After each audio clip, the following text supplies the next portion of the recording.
Hi friends, आज हम भारत के भूगोल का एक बहुत ही इंपॉर्टेंट टॉपिक का नाम है भारत की वनस्पति अर्थात वेजिटेशन के बारे में काफी डिटेल से चर्चा करेंगे। आप हमारे साथ बने रहिए ताकि आपको इसके बारे में जानकारी प्राप्त हो सके। तो शुरुआत करते हैं आज का टॉपिक है भारत की वनस्पति। सबसे पहले देखेंगे वनस्पति क्या होती है। तो वनस्पति से तात्पर्य उन सभी पेड़ पौधों से है जो हमारे प्राकृतिक रूप से किसी भी क्षेत्र में पाए जाते हैं। तो वनस्पति क्या होती है? वनस्पति से तात्पर्य उन सभी पेड़ पौधों से है जो हमारे प्राकृतिक रूप से किसी क्षेत्र में पाए जाते हैं और बिना किसी मानवीय हस्तक्षेप के, जो भी क्या बिना किसी मानवीय हस्तक्षेप के। और ये पेड़ पौधे क्या किसी भी क्षेत्र के पारिस्थितिक तंत्र का एक अभिन्न अंग होते हैं। ये पेड़ पौधे क्या होते हैं? किसी भी क्षेत्र के पारिस्थितिक तंत्र का एक अभिन्न अंग होते हैं और पर्यावरण संतुलन बनाए रखने में बहुत ही महत्वपूर्ण भूमिका निभाते हैं। और क्या करते हैं? पर्यावरण संतुलन बनाए रखने में बहुत ही महत्वपूर्ण भूमिका निभाते हैं। अब हम देखेंगे वनस्पति के विकास को प्रभावित करने वाले कौन कौन से कारक होते हैं, मतलब factors affecting growth of vegetation. वनस्पति के विकास और प्रकार को मुख्यतः चार कारक प्रभावित करते हैं। क्या क्या? कि वनस्पति के विकास और प्रकार को हमारे मुख्य रूप से चार कारक प्रभावित करते हैं। और चार कारक कौन कौन से होते हैं? पहला कारक आता है हमारा उच्चावच, जिसे रिलीफ फीचर कहते हैं। तो किसी क्षेत्र की स्थलाकृति वनस्पति के प्रकार और वितरण को प्रभावित करती है। आप इसे याद रखें, किसी भी क्षेत्र की स्थलाकृति क्या करती है? वनस्पति के प्रकार और वितरण को प्रभावित करती है। जैसे जैसे कि हमारे पर्वतीय क्षेत्र है, तो पर्वतीय क्षेत्रों में जैसे जैसे ऊंचाई बढ़ती है, पर्वतीय क्षेत्र में क्या होता है? जैसे जैसे ऊंचाई बढ़ती है तापमान कम होता जाता है। और वर्षा के पैटर्न की बात करें तो वर्षा का पैटर्न भी बदलता रहता है। इसी कारण के विभिन्न ऊंचाई पर विभिन्न प्रकार की वनस्पति, जैसे निचले ढालों पर चौड़ी पत्ती वाले वन, ऊपरी ढलानों पर शंकुधारी वन, तो इस प्रकार की वनस्पति का विकास होता है। ऊबड़-खाबड़ पथरीले क्षेत्र की बात करें तो इन क्षेत्रों में मिट्टी की पतली परत पाई जाती है। ऊबड़-खाबड़ क्षेत्रों की बात करें तो ऊबड़-खाबड़ पथरीले क्षेत्रों में क्या होता है? मिट्टी की पतली परत पाई जाती है और जल धारण क्षमता इनकी कम होती है, जिससे क्या होता है? वनस्पति का विकास भी कम ही होता है। इस वजह से वहां पे हमारे क्या वनस्पति का विकास कम ही होता है। इस समतल मैदानी क्षेत्र की बात करें तो यहाँ हमारी गहरी उपजाऊ मिट्टी और जल की उपलब्धता अधिक होती है। यह हमारे क्या होता है? गहरी उपजाऊ मिट्टी और जल की उपलब्धता अधिक होती है, जिससे वनस्पति का विकास अधिक होता है। और वन भी कैसे पाए जाते हैं? सघन पाए जाते हैं समतल मैदानी क्षेत्रों में। तटवर्ती क्षेत्रों की बात करें तो समुद्र तल के किनारे विशेष प्रकार की वनस्पति विकसित होती है, जिन्हें हम क्या बोलते हैं? मैग्रोव वनस्पति, जो क्या होती है? खारे पानी में जीवित रहने के लिए अनुकूलित होती है। तटवर्ती क्षेत्र में हमारे कौन सी वनस्पति उत्पन्न होती है? मैग्रोव वनस्पति। आप इसे याद रखेंगे। तो पहला कारक हमने देख लिया उच्चावच। दूसरा कारक आता सूर्य का प्रकाश। सूर्य का दूसरा कारक क्या आता? सूर्य का प्रकाश, जिसे फोटो पीरियड कहते हैं। तो पौधों के विकास के लिए सूर्य का प्रकाश बहुत ही अत्यंत आवश्यक है, बहुत ज्यादा जरूरी है हमारे क्या सूर्य का प्रकाश। क्यों? क्योंकि ये हमारे प्रकाश संश्लेषण की प्रक्रिया को संचालित करता है। क्यों? क्योंकि हमारे क्या प्रकाश संश्लेषण की प्रक्रिया को संचालित करता है क्या? सूर्य का प्रकाश। जिन क्षेत्रों में हमारे सूर्य का प्रकाश अधिक और लंबे समय तक उपलब्ध होता है, क्या? जिन क्षेत्रों में हमारे सूर्य का प्रकाश अधिक और लंबे समय तक उपलब्ध होता है, वहां पे वनस्पति का विकास ज्यादा होता है। वहां पे हमारे क्या वनस्पति का विकास ज्यादा होता है, जहां हमारे सूर्य का प्रकाश अधिक और लंबे समय तक उपलब्ध होता है। उदाहरण के लिए देखें तो हिमालय के जो दक्षिणी ढलान है, हिमालय के दक्षिणी ढलान पर उत्तरी ढलान की तुलना में अधिक सूर्य का प्रकाश मिलता है, जिससे हमारे दक्षिणी ढलानों पर वनस्पति अधिक सघन और विविध प्रकार की पाई जाती है। तीसरा कारक होगा हमारा कौन सा? हमारे सूर्य के प्रकाश के बाद मृदा। मृदा की बात करें तो मृदा की उर्वरता, जल धारण क्षमता और रासायनिक संरचना, हमारे क्या मिट्टी की उर्वरता, जल धारण क्षमता और रासायनिक संरचना, तीनों के तीनों क्या करते हैं? वनस्पति के विकास को सीधे रूप से प्रभावित करते हैं। कौन कौन सी चीजें? मिट्टी की उर्वरता, जल धारण क्षमता और रासायनिक संरचना क्या है? वनस्पति के विकास को सीधे तौर पर प्रभावित करते हैं। बात करें इनमें हमारी मिट्टी की उर्वरता, मतलब उपजाऊ मृदा की बात करें तो उपजाऊ मिट्टी जिसमें पर्याप्त रूप से पोषक तत्व और जल होता है। उपजाऊ मिट्टी जिसमें हमारे क्या होता है? पर्याप्त पोषक तत्व और जल होते हैं, वनस्पति के सघन विकास को बढ़ावा देती है। जो क्या करती है? वनस्पति के सघन विकास को बढ़ावा देती है। उदाहरण के लिए देखें तो जैसे हमारी जलोढ़ मृदा होती है। जलोढ़ मृदा क्या होती है? नदियों के द्वारा लाई गई गाद से बनती है। जो हमारी किससे बनती है? नदियों के द्वारा लाई गई गाद से बनती है और ये अत्यंत उपजाऊ होती है। और इसमें क्या होता है? वनस्पति का विकास भी ज्यादा होता है। फिर बात करें शुष्क मृदा की। किसकी? शुष्क मृदा की बात करें तो शुष्क मृदा में जल की कमी पाई जाती है। क्या होता है? शुष्क मृदा में हमारे जल की कमी पाई जाती है, जिसमें जिससे क्या होता है? इसमें केवल कांटेदार वनस्पति ही विकसित होती है, जो हमारी शुष्क परिस्थितियों के लिए अनुकूल होती है। तो कौन कौन सी मृदा हमने देख ली? एक तो हमने उपजाऊ मृदा देख ली, दूसरी हमारी कौन सी? जलोढ़ मृदा, तीसरी हमारी लेटराइट शुष्क मृदा, चौथी हमारी कौन सी होगी? लेटराइट मृदा। तो लेटराइट मृदा की बात करें तो ये मिट्टी भी क्या होती है? अत्यधिक लीचिंग की वजह से कम उपजाऊ हो जाती है। लेटराइट मृदा में क्या होता है? अत्यधिक लीचिंग के कारण क्या कम उपजाऊ हो जाती है, जिससे कुछ क्षेत्रों में, जिससे क्या होता है कुछ क्षेत्रों में पर्याप्त वर्षा के साथ इसमें सदाबहार वर्षा वन पाए जाते हैं, जिस वजह से क्या होता है इसमें कुछ क्षेत्रों में पर्याप्त वर्षा के साथ इसमें सदाबहार वन पाए जाते हैं। तो हमने क्या मिट्टी के बारे में देख लिया, मृदा के बारे में, जिसमें हमने 4 प्रकार की मृदा देख ली। कौन-कौन सी? उपजाऊ मृदा, जलोढ़ मृदा, शुष्क मृदा और लेटराइट मृदा। चौथा आता हमारा कौन सा? जलवायु या क्लाइमेट। चौथा क्या था? जलवायु और क्लाइमेट की बात करें तो जलवायु क्या होती है? वनस्पति के प्रकार को निर्धारित करने वाला सबसे महत्वपूर्ण कारक होती है। जलवायु क्या होता है? मृदा के वो वनस्पति के प्रकार को निर्धारित करने वाला सबसे महत्वपूर्ण कारक होता है। बात करें जलवायु की, तो जलवायु में कौन कितने 2 महत्वपूर्ण रूप से घटक काम करते हैं। कितने? 2 घटक महत्वपूर्ण रूप से काम करते हैं। कौन-कौन से? पहला तो आता है तापमान और दूसरी आती है वर्षा। पहला कौन-सा आता है? तापमान आता है, दूसरा क्या आता है? वर्षा। तापमान की बात करें तो तापमान में ये आता है हमारा उष्णकटिबंधीय तापमान और शीतोष्णकटिबंधीय तापमान। हमारे कौन-सा? उष्णकटिबंधीय तापमान, शीतोष्णकटिबंधीय तापमान।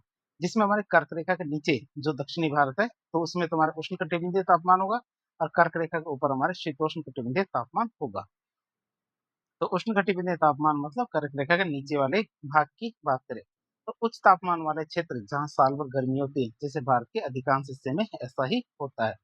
फिर शीतोष्णकटिबंधीय तापमान की बात करें तो मध्यम तापमान वाले क्षेत्र जहाँ सर्दियाँ ठंडी होती है, जैसे हमारे हिमालय के ऊंचे क्षेत्र हमारे शीतोष्णकटिबंधीय क्षेत्र में गिने जाते हैं। फिर वर्षा की बात करें तो वर्षा की मात्रा और वितरण, क्या वर्षा की मात्रा और वितरण क्या वनस्पति के प्रकार को सीधे सीधे तौर पर प्रभावित करते हैं।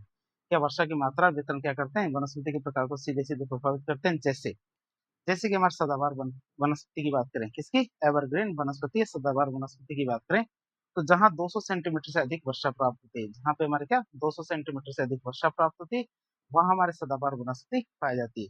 उसी प्रकार देखें तो हमारे पतझड़ वनस्पति या डेसिडुअस फॉरेस्ट की बात करें तो जहां हमारे 75 से 200 सेंटीमीटर वर्षा प्राप्त होती है, जहां हमारे क्या 200 से 75 से 200 सेंटीमीटर वर्षा प्राप्त होती है, वहां हमारे पतझड़ वनस्पति पाई जाती है। तीसरी होती है हमारे कांटेदार मतलब थ्रोनी वनस्पति की बात करें तो जहां हमारे 25 से 75 सेंटीमीटर वर्षा प्राप्त होती है। कितनी? 25 से 75 सेंटीमीटर वर्षा प्राप्त होती है, वो हमारे कांटेदार वनस्पति होती है। चौथी की बात करें मैं मरुद्भिद वनस्पति, चौथी कौन सी थी? मरुद्भिद वनस्पति की बात करें तो जहां हमारे 25 सेंटीमीटर से कम वर्षा प्राप्त होती है, वहां पर हमारे क्या मरुद्भिद वनस्पति पाई जाती है। तो हमने ये देख लिया हमारे वनस्पति को प्रभावित करने वाले कौन कौन से कारक है। तो कारकों के बारे में हमने डिटेल से देख लिया। अब हम बात करेंगे वन के बारे में, मतलब भारत में कौन कौन से वन है और उनके प्रकार के बारे में देखेंगे। तो भारत में वनों का वर्गीकरण विभिन्न आधारों पर किया जाता है। क्या भारत में वनों का वर्गीकरण क्या बहुत सारे आधार है, उनके आधार पर करते हैं ताकि उनके प्रबंधन, संरक्षण और वितरण को समझा जा सके। ताकि क्या उनके प्रबंधन, संरक्षण और वितरण को समझा जा सके। बात करें भारत में वनों का वर्गीकरण की बात करें तो इनका वर्गीकरण मुख्य रूप से 3 प्रकार से किया जाता है। भारत में क्या वनों का वर्गीकरण मुख्य रूप से कितने 3 प्रकार से किया जा सकता है। जैसे पहला वर्गीकरण आता है हमारा कौन सा? प्रशासनिक वर्गीकरण मतलब एडमिनिस्ट्रेटिव क्लासिफिकेशन। दूसरा था नवीन वर्गीकरण मतलब न्यू क्लासिफिकेशन। तीसरा था वृक्ष क्षेत्र के आधार पर वर्गीकरण, क्या classification on the basis of tree canopy. तो हमने तीनों प्रकार के वर्गीकरण के नाम देखे, इन वर्गीकरणों को एक एक करके देख लेते हैं। पहला वर्गीकरण आता है कौन सा? प्रशासनिक वर्गीकरण। पहला वर्गीकरण कौन सा था? प्रशासनिक वर्गीकरण, जिसे एडमिनिस्ट्रेटिव क्लासिफिकेशन कहते हैं। तो प्रशासनिक उद्देश्यों के लिए, किसके लिए? प्रशासनिक उद्देश्य के लिए वनों को 3 मुख्य श्रेणियों में बांटा जाता है। कितनी? 3 मुख्य श्रेणियों में बांटा जाता है। पहला आता हमारा कौन सा? आरक्षित वन। दूसरा आता संरक्षित वन और तीसरा आता हमारा क्या? तीसरा आएगा हमारा कौन सा? अवर्गीकृत वन। तो 3 श्रेणियों में बांटा जाता है हमारे प्रशासनिक दृष्टि से। तो एक एक करके तीनों के बारे में देखते हैं। पहला आता हमारा कौन सा? आरक्षित वन। आरक्षित वन की बात करें तो ये कुल वन क्षेत्रफल का जितना भी भारत का क्षेत्रफल है, वन क्षेत्रफल इसका 13.34%। कितना? 13.34% भारत के कुल वन क्षेत्रफल का, और भारत के कुल वन क्षेत्रफल का लगभग कितना? 53% है। ये कौन सा? आरक्षित वन। आप इसे याद रखें, भारत के कुल वन क्षेत्रफल का तो 53% और भारत के कुल क्षेत्रफल कितना? 13.34% हमारे क्या? आरक्षित वन है। विशेषता की बात करें तो इन वनों में सभी प्रकार की मानवीय गतिविधियां जैसे लकड़ी काटना, चराई करना, शिकार करना पूरी तरह से प्रतिबंधित होता है, इसीलिए इन्हें आरक्षित वन या रिजर्व फॉरेस्ट कहते हैं। क्यों? क्योंकि इसमें सभी प्रकार की जो मानवीय गतिविधियां होती है, जैसे हमारा लकड़ी काटना, चराई करना, शिकार करना, ये सारी गतिविधियां पूरी तरह से प्रतिबंधित होती है। और इन्हें क्या हमारे वन्य जीव और पारिस्थितिक संतुलन के संरक्षण के लिए सबसे महत्वपूर्ण माना जाता है। हमारे जो आरक्षित वन होते हैं, इन्हें क्या होता है? वन्य जीव और पारिस्थितिक संतुलन के संरक्षण के लिए क्या सबसे महत्वपूर्ण माना जाता है। दूसरा आता हमारा कौन सा? संरक्षित वन। कौन सा? प्रोटेक्टेड फॉरेस्ट की बात करें तो इसके क्षेत्रफल की बात करें तो ये कुल वन क्षेत्रफल का जो भारत का क्षेत्रफल है उसका हमारा 5.78% हमारे क्या कुल वन नहीं है, ये कुल क्षेत्रफल का हमारे 5.78%, मतलब भारत के कुल वन क्षेत्रफल का लगभग 23% पाया जाता है हमारे क्या संरक्षित वन। यहाँ वन नहीं है, हमारे कुल क्षेत्रफल का, भारत के कुल क्षेत्रफल कितना 5.78% भाग में हमारे क्या संरक्षित वन पाए जाते हैं, जबकि हमें भारत कुल वन क्षेत्रफल का लगभग कितना 23% भाग पर हमारे संरक्षित वन या फिर प्रोटेक्टेड फॉरेस्ट पाए जाते हैं। बात करें इनकी विशेषताओं की, तो इन वनों में क्या सरकार की अनुमति से, इन वनों में क्या किया जाता है, सरकार की अनुमति से सीमित मानवीय गतिविधियों की अनुमति दी जाती है। क्या सीमित मानवीय गतिविधियों की अनुमति दी जाती है, जैसे हमारे लकड़ी को इकट्ठे करना, सीमित चराई करना, तो इस प्रकार की जो मानवीय गतिविधियां होती है वो इसमें अनुमति दी जाती है। और ये आरक्षित वनों की तुलना में कम कठोर होते हैं। ये क्या होते हैं, ये आरक्षित वनों की तुलना में कम कठोर होते हैं, लेकिन संरक्षण का उद्देश्य यहाँ भी बहुत ही प्रमुख होता है, मतलब यहाँ भी संरक्षण तो किया ही जाता है। तीसरा आता है हमारा कौन सा, अवर्गीकृत वन। क्या हमारे अवर्गीकृत वन की बात करें, तो ये हमारे कुल भारत के क्षेत्रफल का कितना 4.53%, कितना कुल क्षेत्रफल, वन क्षेत्रफल नहीं है, कुल क्षेत्रफल का 4.53%, मतलब भारत के कुल वन क्षेत्रफल का लगभग 18% भाग पर हमारे अवर्गीकृत वन या अनक्लासिफाइड फॉरेस्ट पाए जाते हैं। क्या अवर्गीकृत वन या अनक्लासिफाइड फॉरेस्ट पाए जाते हैं। बात करें इनकी विशेषताओं की, तो इन वनों में कोई विशेष प्रतिबंध नहीं होता है, इन वनों में क्या कोई विशेष प्रतिबंध नहीं होता, लेकिन वन उत्पादों का उपयोग करने पे, जो वन उत्पाद होते हैं तो वन उत्पादों का उपयोग करने पे राजस्व देना पड़ता है, और ये वन क्या आमतौर पर दुर्गम क्षेत्रों और दूरस्थ स्थानों पे होते हैं।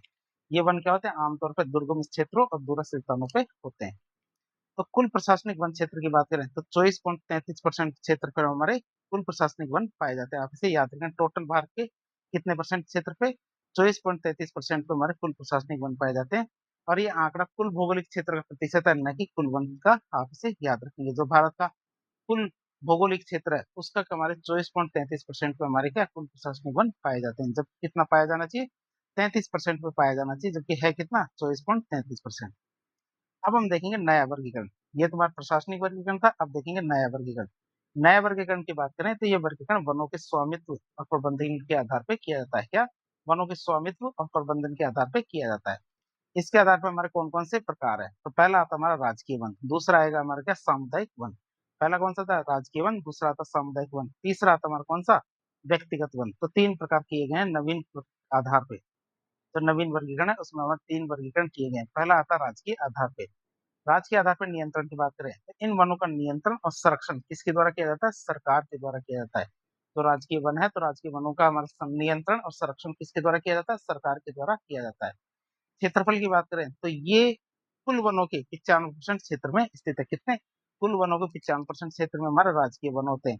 और भारत में अधिकांश वन इसी श्रेणी में आते हैं, कौन से, राजकीय वनों में, मतलब स्टेट फॉरेस्ट की श्रेणी में आते हैं हमारे 95% ये अधिकांश वन।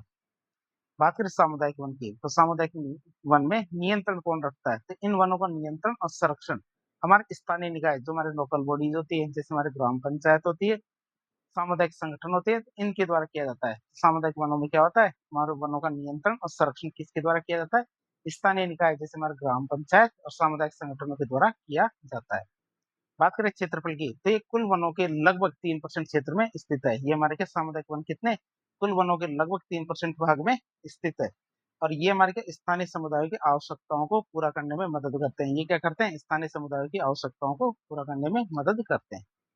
तीसरा आता हमारा कौन सा, व्यक्तिगत वन। तीसरे वनों की बात करें, तीसरा कौन सा वन आते हैं, व्यक्तिगत वन की बात करें तो इसमें नियंत्रण कौन रखता है, तो इसमें व्यक्तिगत अधिकार रखने वाले वन शामिल होते हैं। इसमें क्या प्राइवेट लैंड या व्यक्तिगत अधिकार रखने वाले वन शामिल होते हैं, जो व्यक्तियों या फिर निजी संस्थाओं के स्वामित्व में होते हैं, जो हमारे व्यक्तियों या फिर निजी संस्थाओं के स्वामित्व में होते हैं।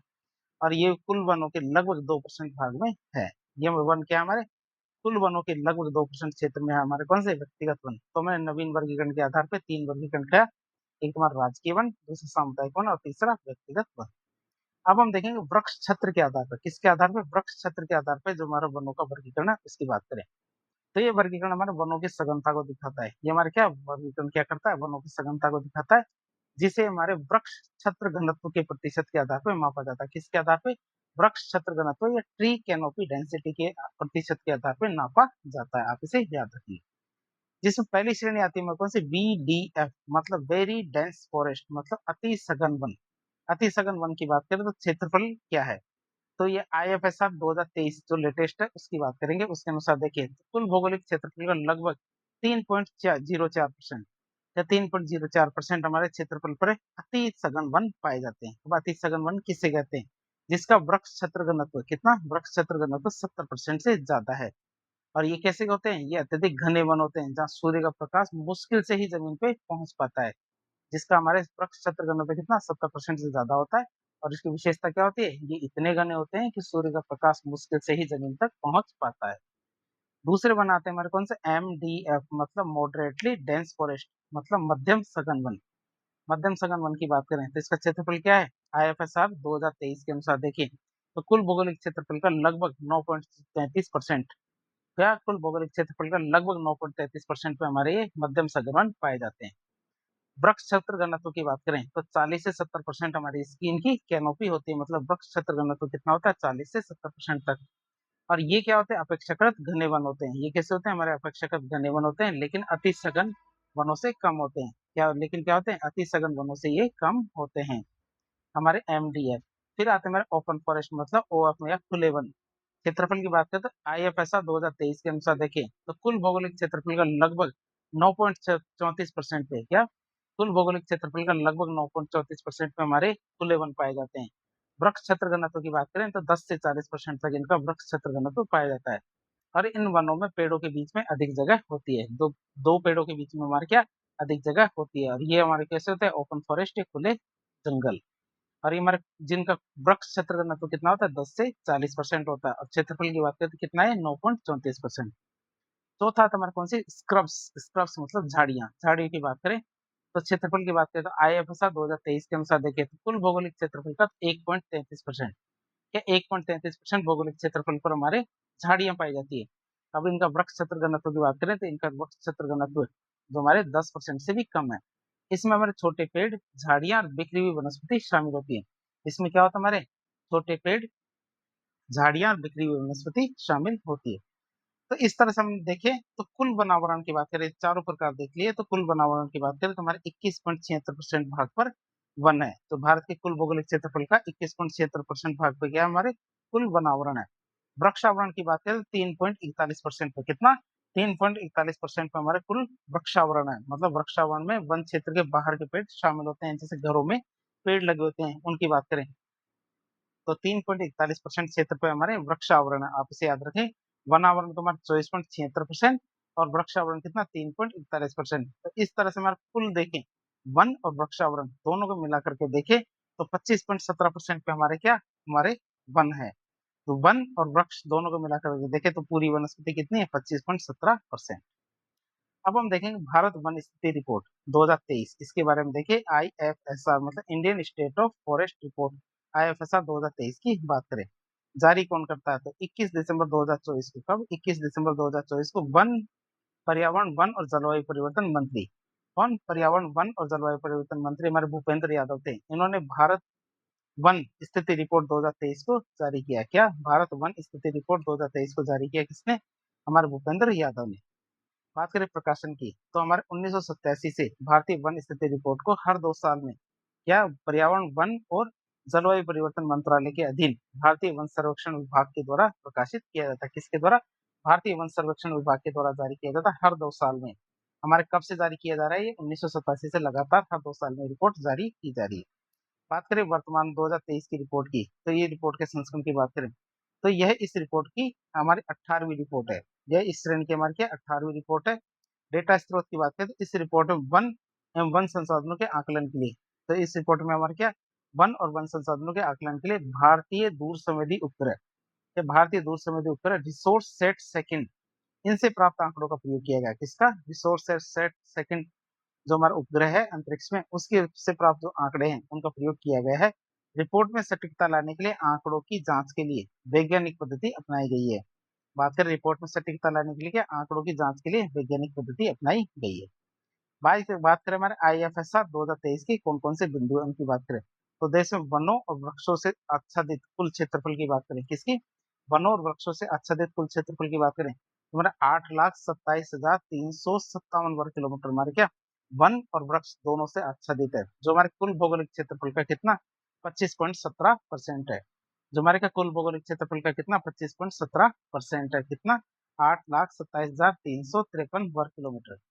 कुल वनावरण की बात करें हमारे फॉरेस्ट कवर की, तो 7,15,343 वर्ग किलोमीटर पे हमारे कुल वनावरण है, जो हमारे कुल भौगोलिक क्षेत्रफल का कितना 21.76% है। वृक्षावरण की बात करें तो 1,12,014 वर्ग किलोमीटर में हमारे वृक्षावरण है, जो हमारे कुल भौगोलिक क्षेत्रफल का 3.41% है। तो आप इसे याद रखेंगे, दोनों मिला के हमारे 25%, 25.17% हमारे वृक्ष और वन दोनों को मिला के आच्छादित क्षेत्र है।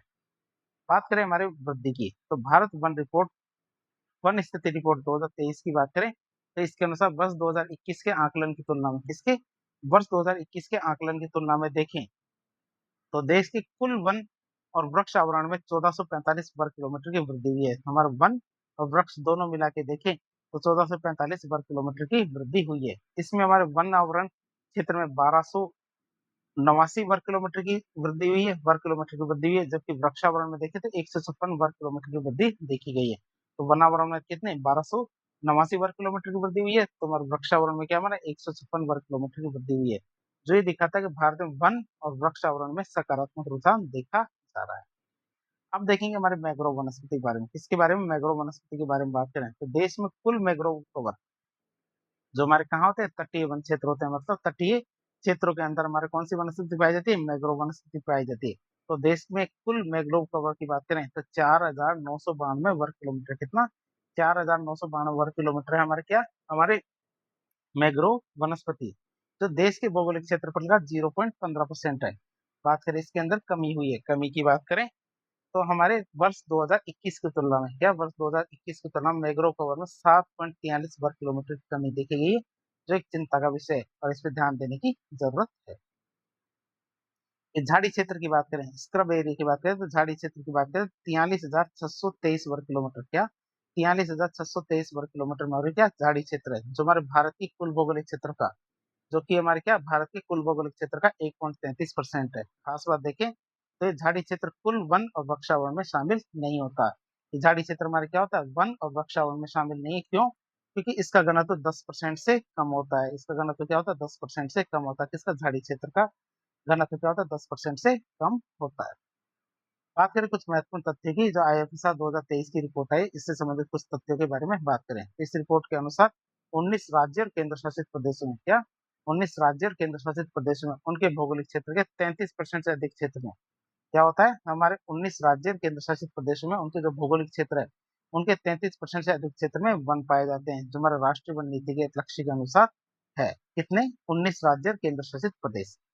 8 राज्य और केंद्र शासित प्रदेशों की बात करें जिनमें हमारे मिजोरम, लक्षद्वीप, अंडमान निकोबार द्वीप समूह, अरुणाचल प्रदेश, नागालैंड, मेघालय, त्रिपुरा, मणिपुर, इनमें 75% से अधिक क्षेत्र में वन पाया जाता है। कितने 75% से अधिक क्षेत्र में वन पाया जाता है, वो कितने 8 राज्य केंद्र शासित प्रदेश है।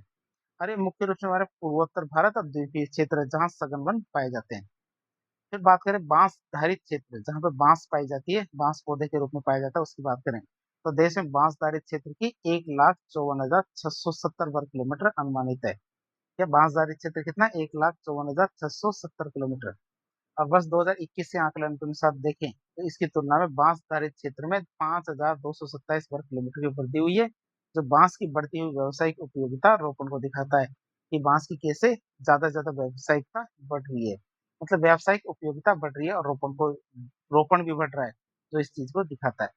कार्बन स्टॉक की बात करें तो इस आकलन में देश की वनों में, जो इस आकलन में देश के वनों में कुल कार्बन स्टॉक 7,285.5 मिलियन टन अनुमानित किया गया, कितना 7,285.5 मिलियन टन अनुमानित किया गया। पूर्व आकलन की तुलना में देखें तो देश के कार्बन स्टॉक में 81.5 मिलियन टन की वृद्धि हुई, कितने 81.5 मिलियन टन की वृद्धि हुई है, जो ये दिखाता है कि वन कार्बन डाइऑक्साइड को अवशोषित करके जलवायु परिवर्तन के संबंध में बहुत ही महत्वपूर्ण भूमिका निभा रहे कौन वन। अब देखेंगे वन क्षेत्रफल में वृद्धि करने वाले कौन कौन से राज्य हैं, ऐसे कौन कौन से राज्य आईएफएसआर 2023 के अनुसार जिसमें वन क्षेत्रफल में वृद्धि हुई है। जैसे मिजोरम की बात करें तो मिजोरम में हमारे 242 वर्ग किलोमीटर की वृद्धि हुई है। गुजरात की बात करते हैं 180 वर्ग किलोमीटर की, उड़ीसा में 152 वर्ग किलोमीटर की वृद्धि हुई है। बात करें हमारे वन और वृक्ष, इसकी वन और वृक्ष दोनों में सर्वाधिक वृद्धि करने वाले कौन से शीर्ष राज्य है आईएफएसआर 2023 के अनुसार देखें तो छत्तीसगढ़ में 684 वर्ग किलोमीटर, उत्तर प्रदेश में 559 वर्ग किलोमीटर, उड़ीसा में 559 और राजस्थान में 394 वर्ग किलोमीटर की वृद्धि हुई है, लेकिन कैसे वन और वृक्ष दोनों को मिला करके। बात करें वन और वृक्षावरण में सर्वाधिक कमी वाले, मतलब जिनके अंदर कमी हुई है उनकी बात करें, आईएफएसआर 2023 के अनुसार देखें तो मध्य प्रदेश में 612 वर्ग किलोमीटर की कमी हुई है, किसमें, वन और वृक्ष दोनों में मिला करके। कर्नाटक की बात करें तो 459 वर्ग किलोमीटर में कमी हुई है कर्नाटक में। लद्दाख की बात करें तो लद्दाख में 159 वर्ग किलोमीटर में कमी हुई, कितनी, 159 वर्ग किलोमीटर में कमी हुई है, कहाँ, वन और वृक्ष दोनों में। बात करें सर्वाधिक वन क्षेत्र वाले राज्य कौन से हैं, क्या सर्वाधिक वन क्षेत्र वाले राज्य कौन से हैं हमारे आईएफएसआर 2023 के अनुसार। इसमें आता है सबसे पहले मध्य प्रदेश। मध्य प्रदेश में हमारे क्या, जो 77,073 वर्ग किलोमीटर में, क्या सर्वाधिक जो वन क्षेत्रफल वाले राज्य की बात करें तो सबसे ज्यादा वन क्षेत्रफल किसके पास है, मध्य प्रदेश के पास, 77,073 वर्ग किलोमीटर में वन है। फिर आता है अरुणाचल प्रदेश में, तो अरुणाचल प्रदेश में 65,882 वर्ग किलोमीटर में वन है। फिर आता है हमारा छत्तीसगढ़ जिसे 55,812 वर्ग किलोमीटर में वन है। इस तरह सर्वाधिक वन क्षेत्रफल वाले राज्य हमने देख लिए। अब हम देखेंगे न्यूनतम वन क्षेत्रफल वाले राज्य, इसकी न्यूनतम वन क्षेत्रफल वाले राज्य की बात करें तो आईएफएसआर 2023 के अनुसार देखें तो हरियाणा में 1614 वर्ग किलोमीटर में, पंजाब में 1846 वर्ग किलोमीटर में, और गोवा की बात करें तो 2266 वर्ग किलोमीटर में हमारे न्यूनतम वन पाए जाते हैं। मतलब ये सबसे कम वन है जो इन राज्यों में पाए जाते हैं, हरियाणा, फिर पंजाब, फिर गोवा। अब हम बात करें सर्वाधिक वृक्ष आवरण वाले राज्य कौन कौन से, आईएफएसआर 2023 के अनुसार देखें तो सर्वाधिक वृक्ष आवरण वाले राज्य कौन कौन से हैं, जिसमें हमारे महाराष्ट्र नंबर 1 पे आता है। वृक्ष आवरण में नंबर 1 पे कौन सा था, महाराष्ट्र, 14,525 वर्ग किलोमीटर, कितना, 14,525 वर्ग किलोमीटर महाराष्ट्र नंबर 1 पे। राजस्थान दूसरे नंबर पे 10,841 वर्ग किलोमीटर में, 10,841 वर्ग किलोमीटर में राजस्थान दूसरे नंबर पे। उत्तर प्रदेश की बात करें तो 8,951 वर्ग किलोमीटर में उत्तर प्रदेश तीसरे नंबर पे आता है। अब हम देखेंगे सर्वाधिक वन और वृक्ष आवरण, या सर्वाधिक वन और वृक्ष आवरण वाले शीर्ष राज्य कौन कौन से हैं। कुल क्षेत्रफल में देखें तो आईएफएसआर 2023 के अनुसार मध्य प्रदेश नंबर 1 पे, अरुणाचल प्रदेश दूसरे पे और महाराष्ट्र तीसरे पे आता है। मध्य प्रदेश की बात करें तो 85,724 वर्ग किलोमीटर, कितना, 85,724 वर्ग किलोमीटर के साथ मध्य प्रदेश नंबर 1 पे आता है। तो सर्वाधिक वन और वृक्ष दोनों को मिला के देख रहे हैं तो मध्य प्रदेश नंबर 1 पे आता है 85,724 वर्ग किलोमीटर पे। अरुणाचल प्रदेश की बात करें तो 67,083 वर्ग किलोमीटर पे, महाराष्ट्र की बात करें तो 65,383 वर्ग किलोमीटर पे तीसरे नंबर पे आता है। फिर सर्वाधिक वनावरण प्रतिशत वाले, क्या सर्वाधिक वनावरण प्रतिशत वाले राज्य तो फिर केंद्र शासित प्रदेश की बात करें, किसपे, भौगोलिक क्षेत्र के प्रतिशत के आधार पर। तो लक्षद्वीप में हमारे क्या 91.33% सर्वाधिक वनावरण वाले प्रतिशत वाले जिले हैं। मिजोरम की बात करें हमारे 85.34% और अंडमान निकोबार की बात करें तो 81.62% क्षेत्र पे हमारे वनावरण पाया जाता है। न्यूनतम वनावरण वाले की बात करें, न्यूनतम वनावरण प्रतिशत वाले राज्य की बात करें आईएफएसआर 2023 के अनुसार तो हरियाणा नंबर 1 पे आता है, मतलब नीचे से नंबर 1 पे आता है 3.65%। पंजाब की बात करें तो 3.67% और राजस्थान की बात करें तो 4.84% हमारे राजस्थान आता है। अब हम देखेंगे सर्वाधिक मैंग्रोव वनस्पति वाले, क्या मैंग्रोव वन वाले कौन कौन से राज्य है, ये यूटी है। आईएफएसआर 2023 के अनुसार देखें तो पश्चिम बंगाल नंबर 1 पे आता है, 2119.16 वर्ग किलोमीटर पे हमारे मैंग्रोव वनस्पति पाई जाती है। तो कुल मैंग्रोव वन का हमारे 42.45% केवल पश्चिम बंगाल में। गुजरात की बात करें तो 1164.06 वर्ग किलोमीटर, कितना, 1164.06 वर्ग किलोमीटर में हमारे गुजरात में मैंग्रोव वनस्पति पाई जाती है, जो कुल मैंग्रोव वन क्षेत्र का 23.32% है। बात करें अंडमान निकोबार द्वीप समूह की तो 12.19% क्षेत्रफल पे हमारे वन पाए जाते हैं, कौन से, मैंग्रोव वन, कहाँ पे, अंडमान निकोबार द्वीप समूह में। आंध्र प्रदेश की बात करें तो 8.44 पे, क्या 8.44% पे हमारे क्या, आंध्र प्रदेश में मैंग्रोव वनस्पति पाई जाती है। बात करें मैंग्रोव वन के क्षेत्र में सर्वाधिक वृद्धि वाले कौन कौन से राज्य, ये यूटी है, जिसमें हमारे सबसे ज्यादा वृद्धि हुई है, ऐसे कौन से यूटी या राज्य मैंग्रोव वन में। आईएफएसआर 2023 के अनुसार देखें तो आंध्र प्रदेश की बात करें तो 13.01 वर्ग किलोमीटर की वृद्धि हुई है, महाराष्ट्र में 12.39 वर्ग किलोमीटर की और कर्नाटक में 2.54 वर्ग किलोमीटर की वृद्धि हुई है मैंग्रोव वन में। बात करें मैंग्रोव वनस्पति में सबसे ज्यादा कमी वाले कौन कौन से राज्य, ये यूटी है। मैंग्रोव वनस्पति में जिसमें कमी हुई है उनकी बात करें किसके अनुसार, आईएफएसआर 2023 के अनुसार देखें तो गुजरात में हमारे 36.39 वर्ग किलोमीटर की कमी हुई है और अंडमान निकोबार की बात करें तो 4.65 वर्ग किलोमीटर की कमी हुई है। अब हम भारत में पाई जाने वाली वनस्पति के बारे में बातचीत करेंगे, मतलब वेजिटेशन फाउंड इन इंडिया के बारे में बातचीत करेंगे। तो जलवायु और स्थलाकृतिक विविधता के कारण, क्या किस वजह से, जलवायु और स्थलाकृतिक विविधता के कारण भारत में विविध प्रकार की वनस्पति पाई जाती है। तो बात करेंगे कौन कौन सी वनस्पति भारत के अंदर पाई जाती है। पहली वनस्पति आती है हमारी कौन सी, उष्णकटिबंधीय सदाबहार वनस्पति, कौन सी, ट्रॉपिकल एवरग्रीन फॉरेस्ट की बात करें तो किस तापमान में पाई जाती है, तो हमारे 26 डिग्री से 27 डिग्री सेंटीग्रेड के बीच में पाई जाती है, कौन सी, उष्णकटिबंधीय सदाबहार वनस्पति। बात करें वर्षा की, तो ये हमारे यहाँ पे 200 सेंटीमीटर से अधिक वर्षा होनी चाहिए। बात करें इस वनस्पति की विशेषता की, तो ये वन हमारे उच्च तापमान और अत्यधिक वर्षा वाले क्षेत्र, कौन से, हमारे उच्च तापमान और अत्यधिक वर्षा वाले क्षेत्रों में विकसित होते हैं। और इन वनों के वृक्ष, जो ये वन है, तो इन वनों के वृक्ष किसी विशेष ऋतु के साथ एक साथ अपने पत्ते नहीं गिराते हैं। तो जैसे हमारे पतझड़ ऋतु आती है, और पतझड़ ऋतु में हमारे जैसे वृक्ष के पत्ते गिर जाते हैं, तो ये वृक्ष क्या है, अपने विशेष ऋतु में अपने पत्ते एक साथ नहीं गिराते, इसलिए ये क्या हमारे वर्ष वर्ष सदाबहार एवरग्रीन हरे भरे रहते हैं। ये इनकी विशेषता है।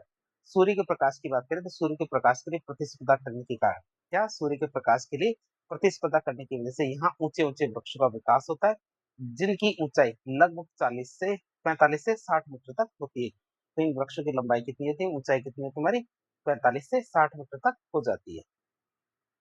बात करें इन वनों में अत्यधिक जैव विविधता पाई जाती है, इन वनों में क्या होता है, अत्यधिक जैव विविधता या हाई बायोडाइवर्सिटी पाई जाती है, और ये अत्यंत सघन वन होते हैं, कैसे होते हैं, डेंस फॉरेस्ट होते हैं। बात करें इनकी लकड़ी की, तो यहाँ कठोर लकड़ी वाले वृक्ष पाए जाते हैं, जैसे हार्डवुड ट्रीज होते हैं, ये पाए जाते हैं। जैसे हमारे कौन कौन से वृक्ष होते हैं, जैसे रोजवुड, एबोनी, महोगनी, सफेद केदार, ये वृक्ष हमारे यहाँ पे पाए जाते हैं। और इनकी लकड़ी इतनी कठोर होती है, इनका वाणिज्यिक दोहन मुश्किल होता है, क्यों, क्योंकि बहुत ज्यादा हार्ड वुड होती है। चित्र को हम थोड़ी देर बाद देखेंगे। तो पहले हमने देखी सदाबहार वनस्पति, उष्णकटिबंधीय सदाबहार वनस्पति के बारे में देख लिया।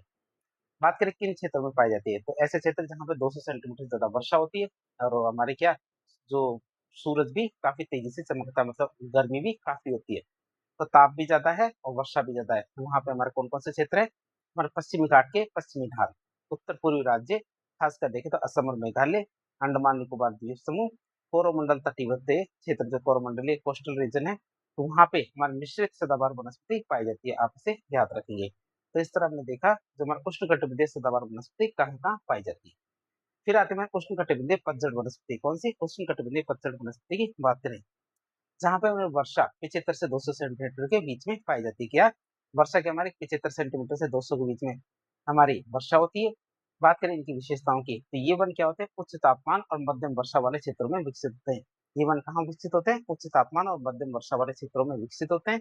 और ये शुष्क ग्रीष्म ऋतु, जो ड्राई समर सीजन है, तो ये शुष्क ग्रीष्म ऋतु मतलब ड्राई समर सीजन में एक साथ अपने, ये क्या करते हैं, एक साथ अपने पत्ते गिराने वाली वनस्पति होती है, मतलब ये कोई एक सीजन आता है जैसे ग्रीष्म ऋतु, तो ग्रीष्म ऋतु में एक साथ अपने पत्ते गिरा देते हैं, ताकि वाष्पोत्सर्जन मतलब ट्रांसपीरेशन में होने वाले जो जल का नुकसान कम किया जा सकते हैं, इसलिए इन्हें पतझड़ वन कहते हैं। पतझड़, पतझड़ का मतलब पत्ते गिरा देने वाली वनस्पति, आप इसे याद रखेंगे। तो एक ग्रीष्म ऋतु में अपने पत्ते गिरा देती है, और पत्ते गिराने से फायदा क्या होता है, पत्ते गिराने से क्या होता है, वाष्पोत्सर्जन मतलब ट्रांसपीरेशन की क्रिया कम हो जाती है।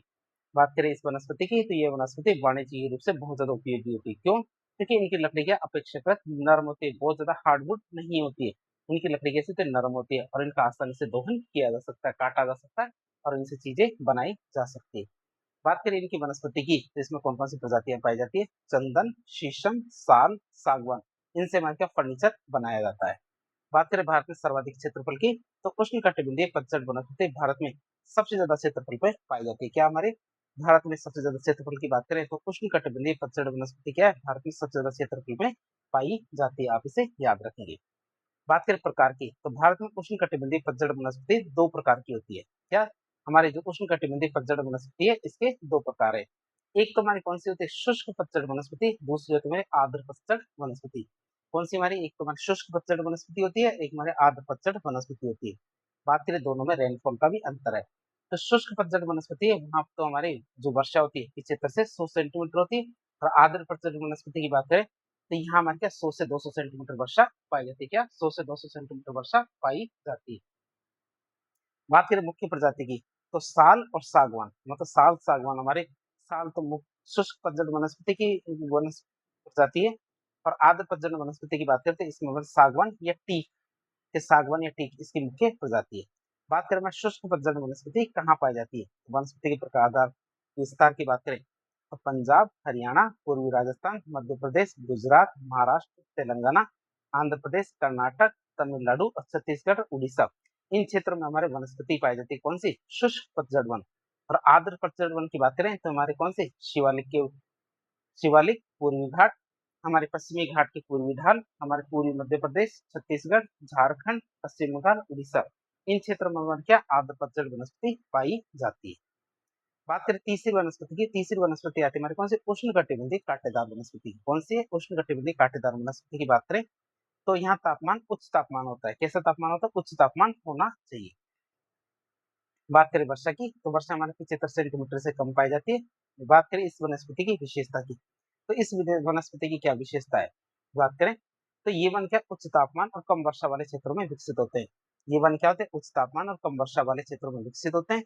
और इस वनस्पति में जो ये वनस्पति है इसमें जल के हाश मतलब वाटर लॉस को कम करने के लिए क्या? वाटर लॉस को कम करने के लिए छोटी छोटी पत्तियां और कांटेदार कांटे पाए जाते हैं। जो वृक्ष होते हैं तो वृक्ष में पत्तियां छोटी होती है और कांटे पाए जाते हैं, जिससे क्या हमारे जो वनस्पति है तो वनस्पति में जल का हास मतलब वाटर लॉस कम से कम हो सके।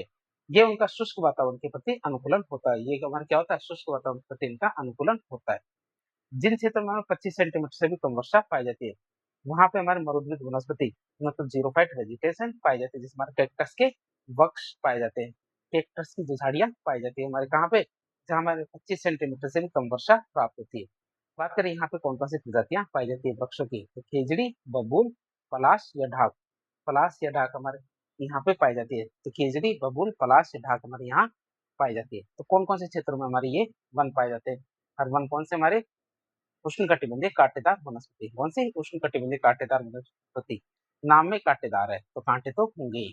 जैसे हमारे पश्चिमी राजस्थान जिसमें हमारे थार का मरुस्थल आता है, पंजाब, हरियाणा इनके शुष्क भाग, गुजरात के शुष्क भाग, तो वही थार के मरुस्थल का जो विस्तार है तो वो बताया इसमें पश्चिमी राजस्थान, पंजाब, हरियाणा, गुजरात। अब प्रायद्वीपीय भारत के आंतरिक भाग की बात करें जो हमारे वृष्टि छाया क्षेत्र में आता है वो भी हमारे इसी कैटेगरी के अंदर गिना जाएगा। अगली वनस्पति आती है हमारी कौन सी? मैग्रोव वनस्पति। कौन सी वनस्पति आती है? मैग्रोव वनस्पति की बात करें तो मैग्रोव वनस्पति को हम अनूपवन, ज्वारीय वन, बेलांचली वन या हेलोफाइट्स मतलब लवण प्रेमी पौधे भी कह सकते हैं। इनके और कौन कौन से नाम है? इनके नाम हमारे अनूपवन, ज्वारीय वन, बेलांचली वन, हेलोफाइट्स भी इन्हें कह सकते हैं। बात करें इन वनों की विशेषताओं की, मैग्रोव वनस्पति हमारे तटवर्ती डेल्टा क्षेत्र तो मैग्रोव वनस्पति हमारे क्या? तटवर्ती डेल्टा क्षेत्र, ज्वार नदबुक और खारे पानी के दलदली क्षेत्रों में विकसित होती है। मैग्रोव वनस्पति हमारे क्या है? तटवर्ती डेल्टा क्षेत्र, ज्वार नदबुक और खारे पानी के दलदली क्षेत्रों में विकसित होती है। और ये वनस्पति हमारे मीठे और खारे जल ये वनस्पति हमारे क्या? मीठे और खारे जल दोनों में जीवित रहने की क्षमता रखती है। ये वनस्पति की बात करें तो हमारे कहाँ? मीठे और खारे जल दोनों में जीवित रह सकते हैं, इसलिए इन्हें अद्वितीय माना जाता है। बात करें इस वनस्पति की विशेषता की तो मैग्रो वनस्पति की न्यूमेटोफोर जड़ें सतह से ऊपर आ जाते हैं।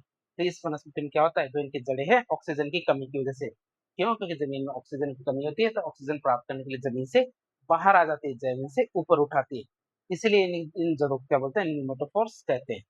और ये जड़ें सीधे वायुमंडल से ऑक्सीजन प्राप्त करती है, क्यों? क्योंकि दलदली मिट्टी में ऑक्सीजन की कमी पाई जाती है, इसलिए जड़ें बाहर निकलती है और सीधे वायुमंडल से ऑक्सीजन लेने की कोशिश करती है।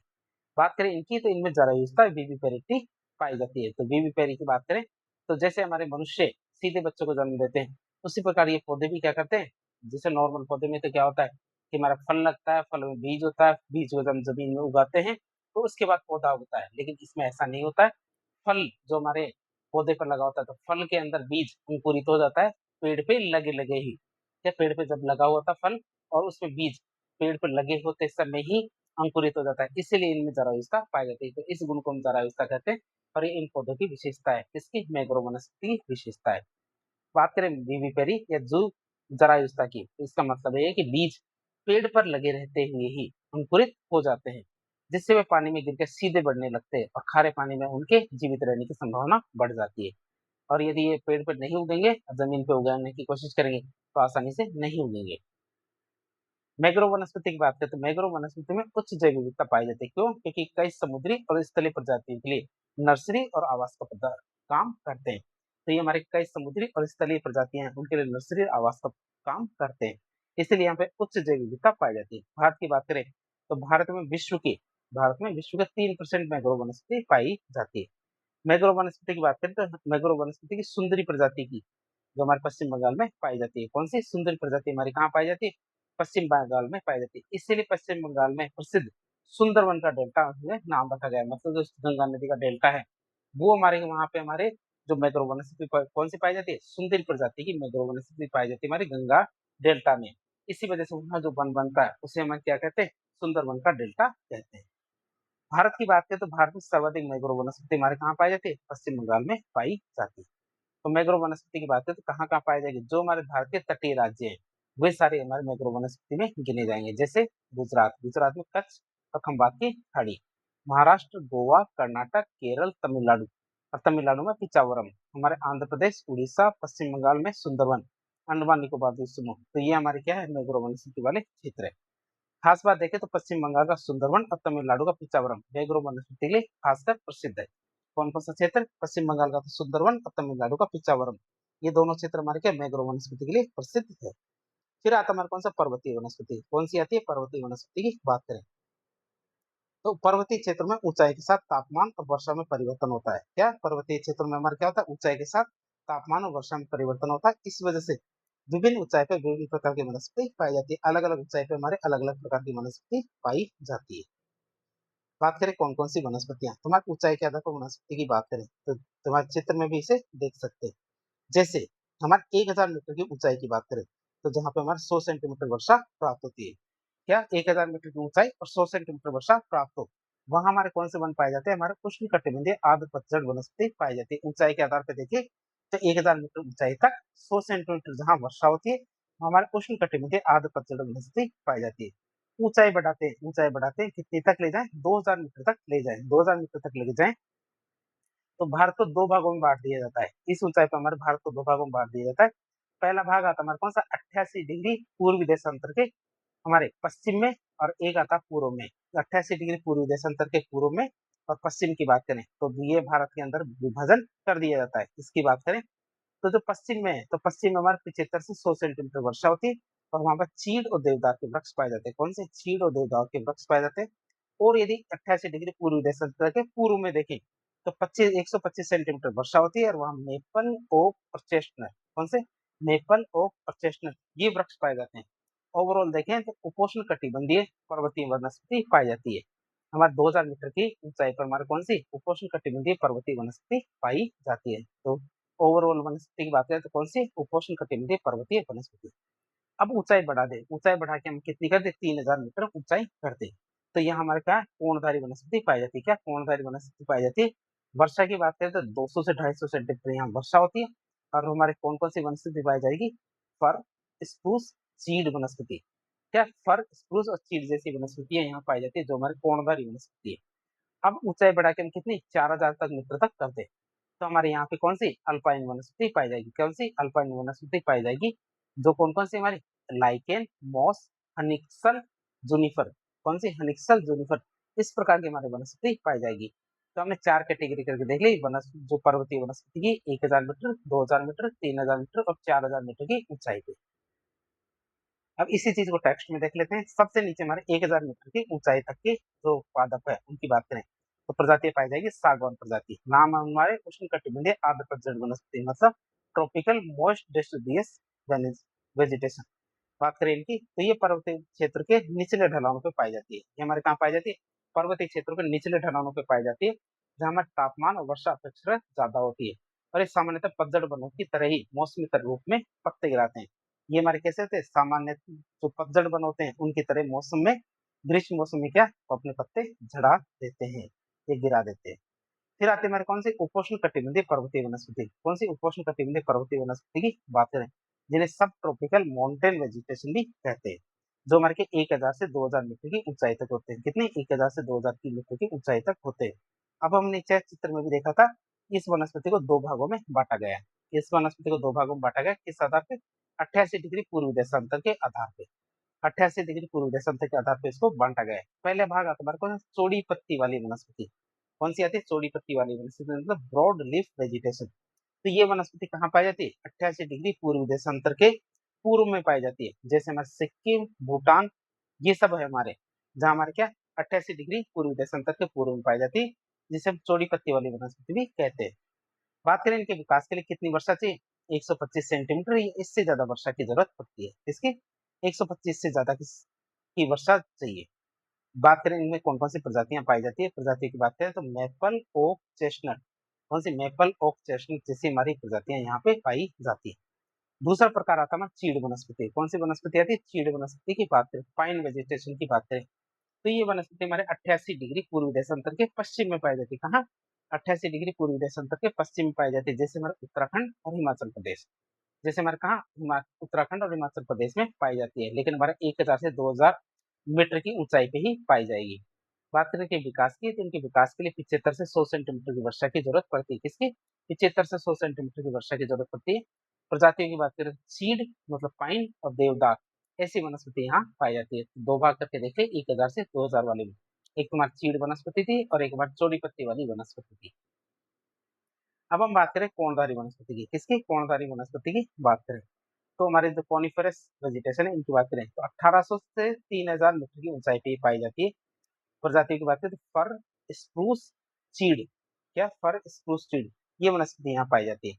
बात करें इस वनस्पति की खासियत की तो ये वनस्पति कम तापमान वाले क्षेत्रों में पाई जाती है। कहाँ, कम तापमान वाले क्षेत्रों में पाई जाती है और इसे वर्षा व बर्फबारी के रूप में प्राप्त होती है। वर्षा किस रूप में प्राप्त होती है, बर्फबारी के रूप में वर्षा प्राप्त होती है। इस वनस्पति के लिए हमारे 150 से 200 सेंटीमीटर की वर्षा जरूरत होती है। क्या, 150 से 200 सेंटीमीटर की वर्षा की जरूरत होती है और ये वनस्पति हमारे वाणिज्यिक रूप से उपयोगी होती है। क्या, ये वनस्पति हमारे के वाणिज्यिक रूप से उपयोगी जो कोमल लकड़ी वाली होती है, सॉफ्ट वुड होती है, आप इसे याद रखेंगे। और इस लकड़ी का उपयोग हमारे किसमें, लुगदी उद्योग, इस लकड़ी का उपयोग हमारा लुगदी उद्योग मतलब पल्प इंडस्ट्री, प्लाईवुड और माचिस बनाने के लिए किया जाता है। आप इसे याद रखेंगे, इस लकड़ी का उपयोग हमारे लुगदी उद्योग, प्लाईवुड और माचिस बनाने के लिए किया जाता है। अगली वनस्पति आती है हमारे 3000 से 4000 मीटर की ऊंचाई पे, वो आती है हमारे कौन सी, अल्पाइन वनस्पति, जो हमारे 3000 से 4000 मीटर की ऊंचाई पे होती है। ये हमारे कौन कौन सी वनस्पति पाई जाएगी, जैसे हमारे lichen, moss, juniper, moss, juniper और हनिक्सल। आप इसे याद रखेंगे, कौन कौन सी वनस्पति पाई जाती है, एक तुम्हारा लाइकेन, मॉस, जूनिपर, हनिक्सल ये वनस्पति पाई जाती है। बात करें इस वनस्पति की विशेषता की तो ये वनस्पति हमारे कम तापमान और कम वर्षा वाले के कारण, ये वनस्पति हमारे क्या, कम तापमान और कम वर्षा के कारण शीतोष्ण कटिबंधीय घास के मैदानों में, इसमें शीतोष्ण कटिबंधीय घास के मैदानों में और छोटे जो पेड़ पौधे होते हैं उनका विकास होता है। यहाँ पे हमारे छोटे छोटे पेड़ पौधों का विकास होता है। और ये वन क्या, वृक्ष रेखा के ऊपर पाए जाते हैं। ये वृक्ष वन क्या होते हैं, वृक्ष रेखा के ऊपर पाए जाते हैं, जहाँ पेड़ उगना बहुत ज्यादा मुश्किल होता है। तो इस तरह हमने ऊंचाई के आधार पर, किसके आधार पर, ऊंचाई के आधार पर जो पर्वतीय वन है उनकी श्रेणी देखी। कई बार आप सुनते हो शोला वन, शोला वन किसे कहते हैं, शोला फॉरेस्ट किसे कहते हैं, कहाँ पाए जाते हैं शोला वन, तो शोला वन हमारे दक्षिणी भारत मतलब साउथ इंडिया के पर्वतीय क्षेत्र में, मतलब 1500 मीटर की ऊंचाई पे, मतलब 1500 मीटर की ऊंचाई पे जो हमारा दक्षिण भारत है तो दक्षिण भारत के पर्वतीय क्षेत्रों में पाए जाते हैं शोलावन। शोलावन के विस्तार की बात करते हैं, मुख्य रूप से हमारे पश्चिमी घाट के दक्षिणी भाग, ये हमारे क्या है, पश्चिमी घाट के दक्षिणी भाग और नीलगिरी पहाड़ियों में पाए जाते हैं, जैसे हमारे कर्नाटक, केरल, तमिलनाडु। कहाँ का, कर्नाटक, केरल, तमिलनाडु इन क्षेत्रों में पाए जाते हैं। बात करें इनकी विशेषता की तो शोलावन क्या, दक्षिण भारत की एक स्थानीय वनस्पति होती है। क्या होती है, शोलावन क्या होता है, दक्षिण भारत की एक स्थानीय वनस्पति है, जिसका अर्थ है कि ये केवल इसी क्षेत्र में पाई जाती है। तो यह स्थानीय वनस्पति का मतलब होता है कि ये केवल इसी क्षेत्र में पाई जाती है। बात करें इसके अन्य नामों की तो शोलावन है, तो शोलावन के अन्य नाम क्या क्या है, तो उष्ण कटिबंधीय पर्वतीय वन, शीतोष्ण कटिबंधीय आर्द्र वन, इन्हें हमारे किन किन नामों से जाना जाता है, उष्ण कटिबंधीय पर्वतीय वन के नाम से और शीतोष्ण कटिबंधीय आर्द्र वन के नाम से भी जाना जाता है। बात करें इनकी प्रकृति की तो शोलावन हमारे सदाबहार वन होते हैं। कैसे वन होते हैं, सदाबहार वन होते हैं जिनमें आमतौर पर कम ऊंचाई वाले वृक्ष पाए जाते हैं। तो सदाबहार वन होते हैं हमारे शोलावन, जिनमें हमारे क्या होता है, कम ऊंचाई वाले वृक्ष पाए जाते हैं। बात करें इनकी संरचना की तो शोलावन के बीच बीच में घास के मैदान भी पाए जाते हैं। शोलावन के बीच बीच में क्या पाए जाते हैं, घास के मैदान पाए जाते हैं, जो इन्हें क्या एक अनूठी पारिस्थितिकी तंत्र प्रदान करते हैं। इन्हें क्या करते हैं, एक अनूठा पारिस्थितिकी तंत्र प्रदान करते हैं। बात करें जैव विविधता की तो 16 वनों में हमारे उच्च जैव विविधता पाई जाती है। क्या पाया जाता है, उच्च जैव विविधता पाई जाती है। बात करें जल संरक्षण की तो 16 वनों में जल धारण करने की क्षमता, ये 16 वनों में जल धारण करने की क्षमता ज्यादा होती है। क्यों, क्योंकि इनकी मिट्टी और वनस्पति जल को अवशोषित करके धीरे धीरे छोड़ती है। एक बार जो जल को अवशोषित कर लेती है तो इनकी मिट्टी और वनस्पति क्या है, जल को धीरे धीरे करके छोड़ती है। इसलिए 16 वनों को जल स्तंभ या वाटर टावर की संज्ञा दी जाती है, क्योंकि इनमें जल आसानी से छूटता नहीं है। नदियों के उद्गम की बात करें तो दक्षिण भारत की कई नदियों का उद्गम हमारे 16 वनों से होता है। दक्षिण भारत की कई नदी का उद्गम क्या हमारे क्या 16 वनों से होता है। जो इन वनों की जल विज्ञानीय महत्व को दिखाता है। किसको? जल विज्ञानीय महत्व को दिखाता है। आप इसे याद रखेंगे। फिर बात करें हिमाच्छादित क्षेत्र की, स्नो कवर्ड एरिया की बात करें, तो ऊंचाई की बात करें तो 4000 मीटर से अधिक ऊंचाई पर हिमाच्छादित क्षेत्र पाया जाता है। क्या? 4000 मीटर की अधिक ऊंचाई पर हमारे हिमाच्छादित क्षेत्र पाया जाता है। वनस्पति के अभाव की बात करें तो इन ऊंचाई वाले क्षेत्रों में, तो हमारे क्या, इन ऊंचाई वाले क्षेत्रों में अत्यंत कम तापमान, स्थायी बर्फ और कठोर जलवायु परिस्थितियां पाई जाती है। क्या? हमारी स्थायी बर्फ, कठोर जलवायु और अत्यंत कम तापमान पाया जाता है। और इस वजह से यहाँ पे वनस्पति का विकास नहीं होता है। यहाँ केवल हमारे लाइकेन, मॉस जैसी कुछ सूक्ष्म प्रजातियां मिल सकती है। इससे ज्यादा कोई हमारे वन या वृक्ष या फिर झाड़ियां कुछ भी नहीं मिलेगी इससे ज्यादा ऊंचाई पे। तो इस तरह आज एक लेक्चर के जरिए हमने भारत की जो वनस्पति के बारे में, वनों के बारे में काफी डिटेल से जानने की कोशिश की। तो इस प्रकार के इन्फॉर्मेटिव वीडियो देखने के लिए हमारे चैनल से जुड़े। वीडियो यदि पसंद आता है तो वीडियो को लाइक करें, चैनल को सब्सक्राइब करें, अपने दोस्तों के साथ शेयर करें। धन्यवाद।